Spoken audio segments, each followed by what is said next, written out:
All right, we are back for our final guest of CITIUS MAG live from Eugene. I'm Chris Chavez, joined by Eric Jenkins and Coach Mark Coogan of Team New Balance Boston, who is one of the most downloaded podcast episodes of the year so far. People really loved your office hours episode with us. I don't know what I said, but you just were dropping great knowledge the whole entire time.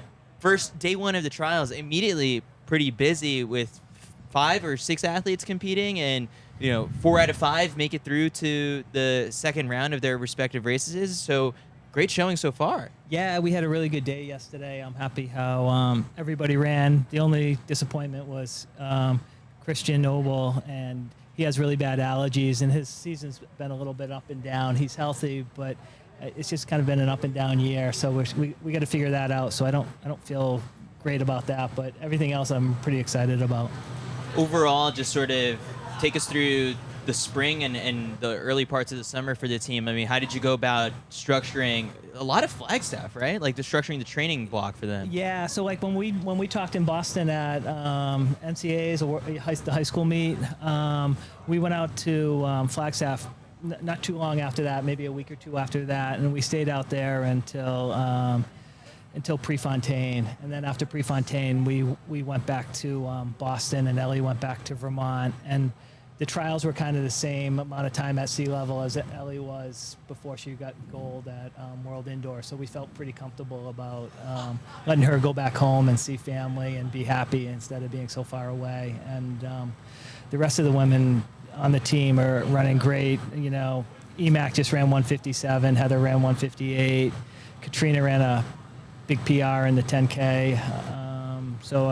Kate is right at her PR last night in the 800. So I think we're in a pretty good spot. I don't know. So we'll see how it keeps playing out. Ellie's having, the season of her life right now. Did you have any indications that was going to be the case? Have her workouts just been stellar, or is she someone who just kind of overperforms when it comes time to racing? You could see the writing on the wall. We occasionally we do a really hard workout, but most of the time we just try to stay even keel. We figure like 2 months of consistent training is better than 3 weeks with 2 hard workouts, then you're taking a week off because you're dinged up or sore or something like that. So we did a really good workout, in December, and then we did a couple of good workouts at Flagstaff before. That 800. Yeah. So it's and we did a good 800 session in Cottonwood, Arizona before she ran that 5K. So, and we really thought let's run the 5K, pretty hard. I don't know if she necessarily ran all out when she ran 14:35, but or 30, whatever the heck she ran. But we wanted to see what it felt like to run a hard 15 a week later, because pre was going to be hard, and so. She felt a teeny bit off at pre, I think, after the 5. So that's why we were like, oh, screw it, we won't do the 5, But then we were, we're kind of sitting at home. We're like, well, this 5's not going to be as hard, probably. You never know. And then the 15 is definitely not going to be a 3:52 race. So I think we can handle it.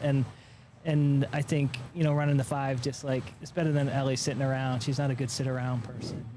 She's better getting her feet on the ground and get moving. And and if she's lucky enough to make the team on Monday night in the 5K, it will take the pressure off the 1500 too. Take me through the decision-making process to decide on the 15 5K double, and how did that come about? Because the schedule allows for it in Paris. It does. We honestly, God, we were just going to do the 1500 here, and we just started talking about it a little bit more just at practice. She's been up in Vermont, but she comes down for her hard stuff usually. And we just started talking about it. And one day, it wasn't me. One day she's like, I think I'd like to do the 5. And I was like, it's fine with me. It's it's your career. I like to guide them and help them the best I can, but I let them make decisions because it is their career. If you want to do the 15, do the 15. You want to do the 5, do the 5. You want to do both. Let's try to figure out how to do both of them. And she's really happy because she felt really good last night. It wasn't too tough last night. Yeah, and, it doesn't necessarily people love hearing just sort of a lot of your specifics when it comes to training. Altering that, at that point in the season where you have to factor in the 5K specific work, not all that different, right? We didn't change anything. Okay. Yeah, we didn't change one thing. I think. Yeah, we didn't change one thing. We just did the same workouts we would have done either way. We trained like a 3-5 person more than like a 15-8 person, and I think, with 3 rounds of the 15, it's going to be fairly warm, not too hot. It's going to turn in like the 3K types are going to do better than the 8-15 types. I think. I mean, I could be wrong, but that's what I think. What was the exact race plan, I guess, for last night? It seemed night. like Valby went off, did her thing that she usually does, is just running from the front.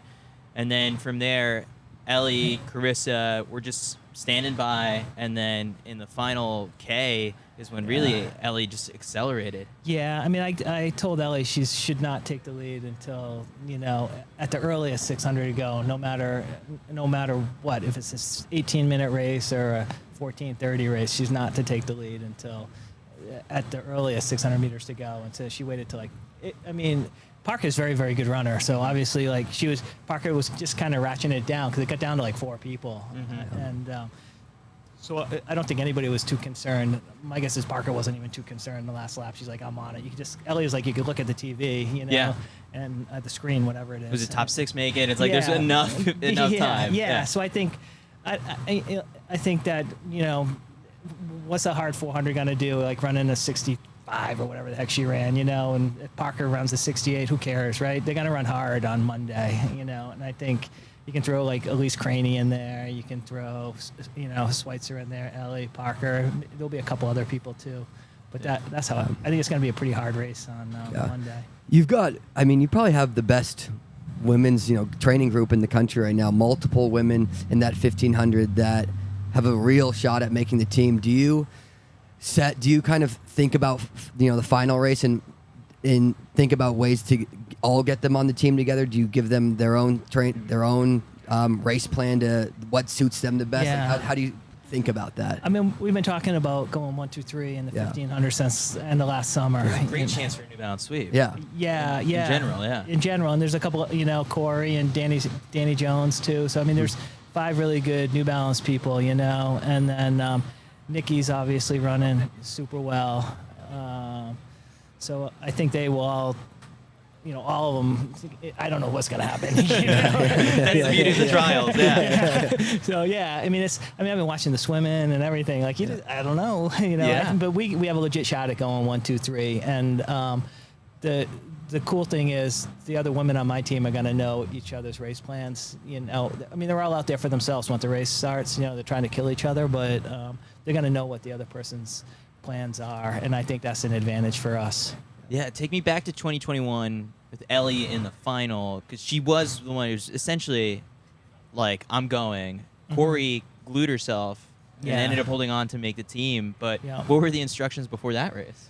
The race, Ellie wasn't supposed to take the lead until, we were thinking between 400 and 800 meters, but she got knocked pretty hard off the line and hurt her foot and stepped on the rail. And so she was just like, screw this, I'm getting out of this trouble and we're going to run, and that, if you look at that run, that's an amazing run, 3:58 all by yourself, no rabbits, not one person helping, one of the fastest times. I don't know not many people can do that, right? Yeah. And so at least we know we have that, even at a few weeks ago when she didn't feel her best, she basically dragged the second group and ran 3:56, right? And she got nipped by Jess. And Jess is a superstar, and just got nipped by her. And actually, Ellie was catching her again at the finish line when I think Ellie said, "Damn it," and woke herself up. That feeling you feel like you're done, and then you're like, I'm not done. Especially when you do all the work that whole, you don't want someone getting you at the line. And 3:56 flat's pretty good, So. So we're very comfortable with that. And in the trials, that other time, Heather's goal was kind of sit back and try to pick people off. We weren't sure if she was going to make the team or not make the team, but that was the goal, and she ran a perfect race. Specific to Heather, this season in particular, just given kind of indoor season was a little bit tougher just because, she was still coming back from injury and, wasn't able to, get out there and race as much. But how have you been able to kind of map out sort of this trajectory so far this season? Because things are clicking at the right time.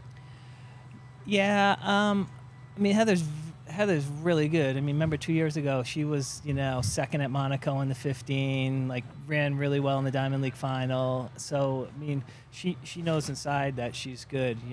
I don't have to tell her at practice that she's good every day.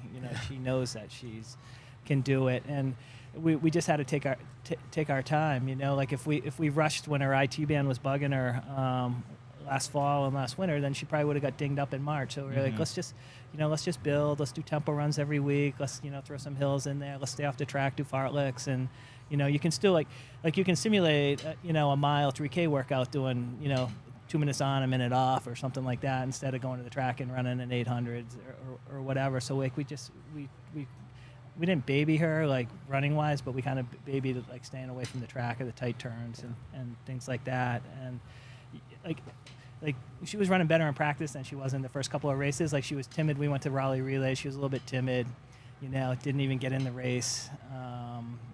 And that was a windy one, right? It was windy, but she didn't even like Ray Tracy's women down at PC. They just took it right to her. Yeah. They just went out and ran hard. And she was like, damn, like, I missed the boat. I didn't think that would happen. And then the next race, she was a little bit better. Went to Flagstaff. Starts working out with Ellie and EMAC, and like they're all staying together in sessions. And go to the race in LA. She can't get in the fast heat. She gets a little pissed off.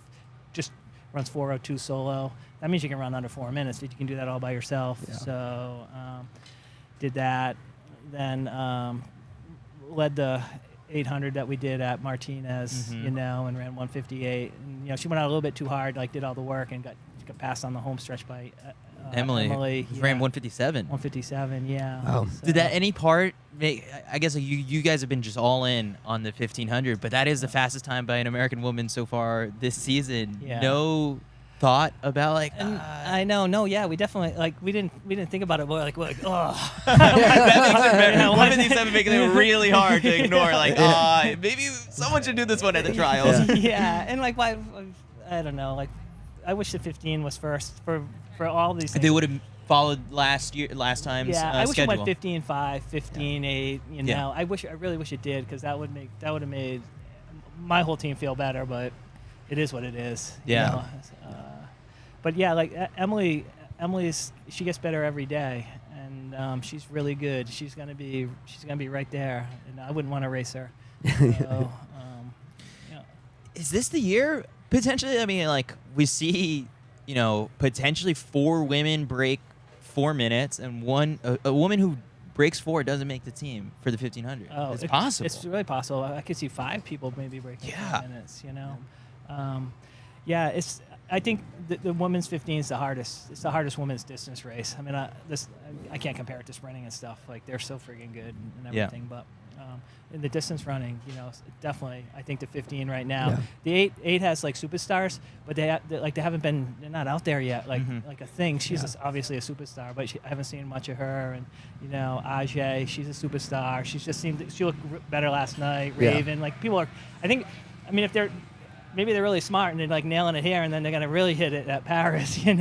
Well, I'm trying to hit it here with my group. I don't know. In general, just sort of, I know Ellie's probably not the type of person poring over the results of like the Kenyan Olympic trials or like the Ethiopian trials to see just like what the times have been so far this season. Maybe like a reporter asks her, just sort of like, oh, this person ran this. Like, what do you think about your medal chances for the Olympic Games? Like seeing Faith solo that 3:53, I think it was, out in Kenya. Yeah. The Ethiopian 10K trials didn't have Gudaf Sagai, so I think like that probably means she'll run like the 5K 15. Yeah. You're the one who probably is starting to think of like all these different scenarios of who Ellie will face up against potentially at the Olympics. So, how do you size up sort of the international scene? Yeah, well, like one thing that I think is really cool about like Flagstaff, so Susan Ijori, so she made the Kenyan 1500 meter team, and she ran a lot with us from January 1st until a few weeks ago, and I could see her just getting better and better and better. Like she was the only one that could, like if we did a really hard workout, she would hang with Ellie for the first part and then get dropped, but she might be ahead of EMAC, right? So I kept telling Stephen Haas, I was like, Susan's good, you know, like Stephen's a busy guy. He's like, you know, he's at different races and everything. And Susan did a workout, and I was like, oh my God, you know. Yeah. And then she ran 358 in LA or something, or 359, and then she ran. Was it 4 flat in the Kenya trials at 5,000 feet or whatever? And I think 6, they went out in 2 minutes flat or something like that. Yeah. Yikes. So like when I see that, and Ellie knows, like, at the minimum she's the same, right? And so like I think Ellie's like in her head, like, all right, if I get to Paris and I'm lucky enough to run the 1500, she knows she'll get through the rounds. It's a little tricky, but she's pretty confident she'll get through the rounds, and she knows she's gonna have a rabbit there because like one, you know, Faith or somebody's gonna push the pace, and she'll try really hard to get on it. You know, like maybe a little bit like Laura Muir did in the day. You know, Laura's probably gonna do it again. Like Laura's freaking good too. You know, like she would be someone like that. I think's a good person to like emulate. You know. Yeah. Stephen Haas, also probably one of the only people in this entire stadium who was at the Kenyan Olympic trials and then also here. It's just kind of like how that man gets out and about is just remarkable. But that also speaks to sort of like one thing that maybe we touched on back in March was just sort of like the ability for, you know, you link up with Haas sometimes just to, you know, get athletes in the same workouts here and there, but like there is a little bit of like teamwork among the coaches to get your athletes ready for, you know, big championship performances. Yeah, and I mean there's no secrets. I mean, Eric ran, you know, it's like everybody's basically doing the same thing, and like if you can run with somebody that's the same as you or maybe a little bit better than you, then like you're gonna improve. You know, like when I was running, I was training with all the really good guys in Providence, the English and Irish guys at PC, and we moved to Boulder, Colorado. And John Doherty, who was a really good runner, an Irishman, he said, when you get to Boulder, if I was you, I'd just go knock on Arturo Barrios' door and follow him around, do every run he does. You know, and I went and found Arturo, introduced myself. He had the world record at 10K. He's like, you can run with me whenever you want. I'm surprised more people don't run with me. and then I like met Mark Platches, and I knew Jonesy, and like so we had like an organic group where all the guys in Boulder were really nice to me, and that's where I really improved a lot, going out there and seeing like they train. Like, we talked about this in March or whatever, but like they didn't train crazy. They just trained smart and consistent, and like tried not to get injured, and 8 months or 6 months of consistent training is way better than 3 weeks of it. Yeah. Katie Mitchell, one of the athletes I think that, you know, this is just sort of like your special skill. You see how they run in college, you see a lot of potential, and, you know, now I think yesterday with that 800-meter PR, really strong, sort of like coming on again, like at the right time. Yeah. Well, I was talking about it this morning with Dan Vernon. He's a photographer. He's doing a lot of Nike, New Balance photos out here. And he's like, holy crap, Mark! Like Kate looked beautiful the way she, you know, like she just stayed there, and like she was hoping something would open up in front of her. Like I tell, like that final 100, like she navigated it well. Yeah, and those women can kick and they're fast, and she was matching them stride for stride. And like all the races she ran this spring, like she always ended up in like lane 2. She's running like 812 meters. She's going out like either too fast or too slow. And like last night, she just kind of hit it, you know. So I think she's gonna.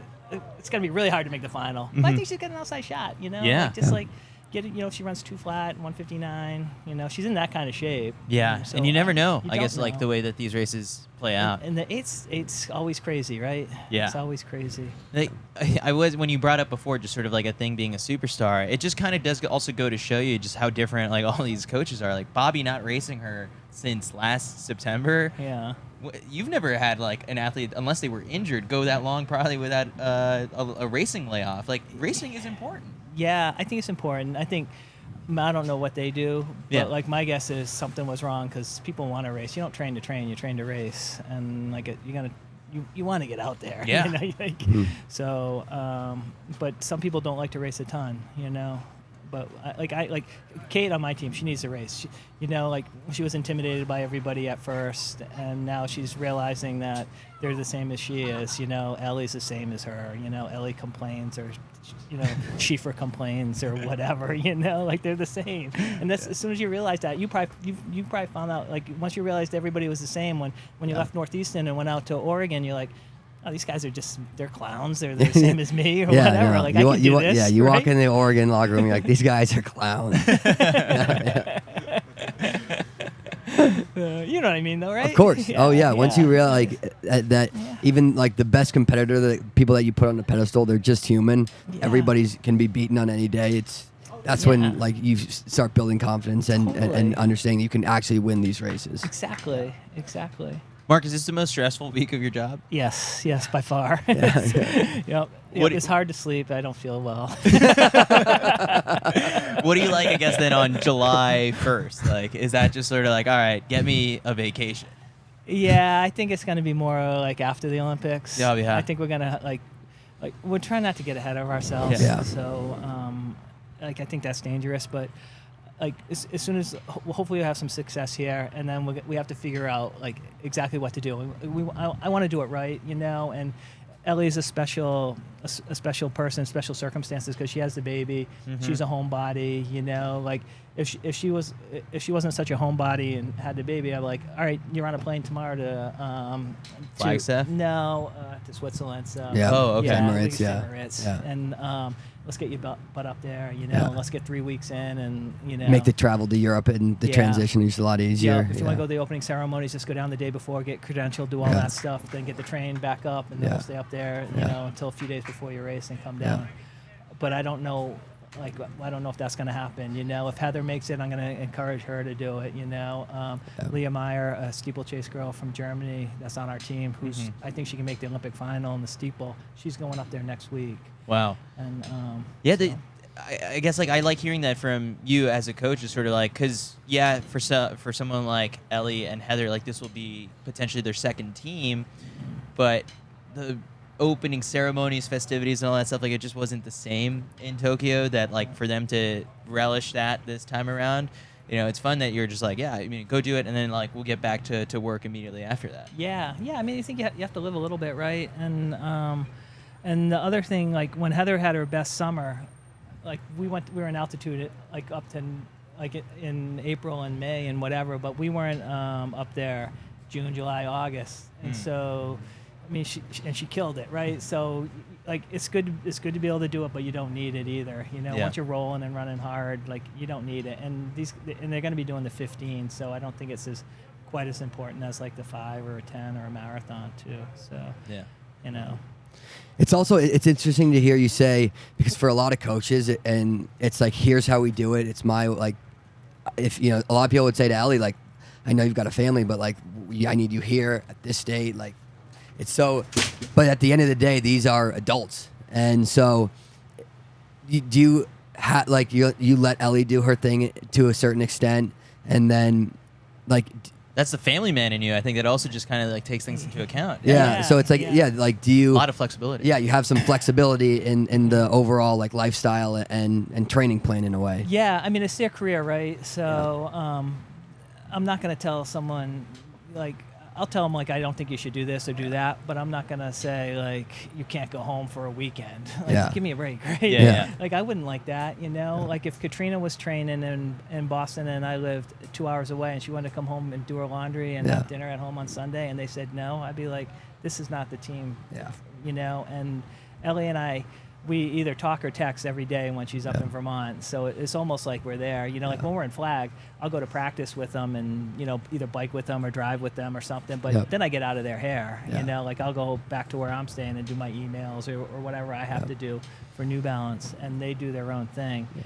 And so, so like I think I'm flexible, but we do it in the right a way that, like the only thing Ellie's going to do up there by accident is go too hard. Yeah. So it's like, so I'm always like easy, like I'm like, 4 or 5 of these, like if you feel tired, if it's crappy, windy, snowing, just do 4 of them, Let's not cook ourselves, like we always talk about not being greedy, being greedy, so.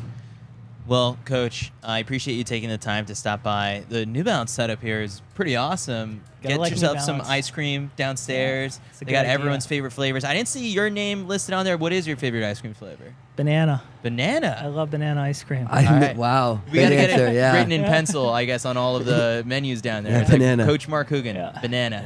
Yeah. Love it. I don't Do you even know- think, do do you they know- carry a lot of banana? They they- might not even have banana down Now, there. have you heard of Haji's back home? I don't know if I have. No. Yeah. So there's one in Portsmouth, I think. Yeah, There's one. okay. There's one in Newburyport. Yeah. There's one in Exeter. There's Yeah. one in Greenland. They got a good banana. Banana. So Yeah.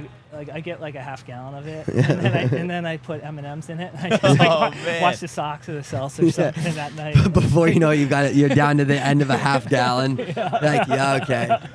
Time to go to bed. And then they make fun how I say banana or Katrina or something like that. I'll get grief from like they'll be making fun of me in about 10 minutes if they're watching this at home. I love that. Well, Coach, I appreciate you stopping by, and I guess stress levels will only go up as the trials go along, but no, always glad you make time for us, and No, thank you. we're looking forward to seeing how the team performs over the next couple days. we're glad we're glad you guys are here, supporting New Balance and doing your work. Eric looks good in New Balance gear. Yeah. No, I like it. Feels good. Feels good. I like What it. could have been Yeah. many years But ago. then I tried. You tried. I wanted Johnny and him. I was close. I was close. I was. And Will Gohegan. That's the three I Yeah. wanted. I was No, like, these are three we wanted. It was either between Nike and New Balance. And actually, New Balance never came at me with an offer. 'Cause I was leaning towards New Balance. I would love to be back on the East Coast in Boston. Yeah. What could have been? Yeah. Probably would have had an Olympic gold medal. For Just sure would have had kidding. Olympic gold. Yeah. Half gallons of banana ice cream, Olympic gold. What can you do? You'd be That sounds living like the large. ideal setup. Yeah.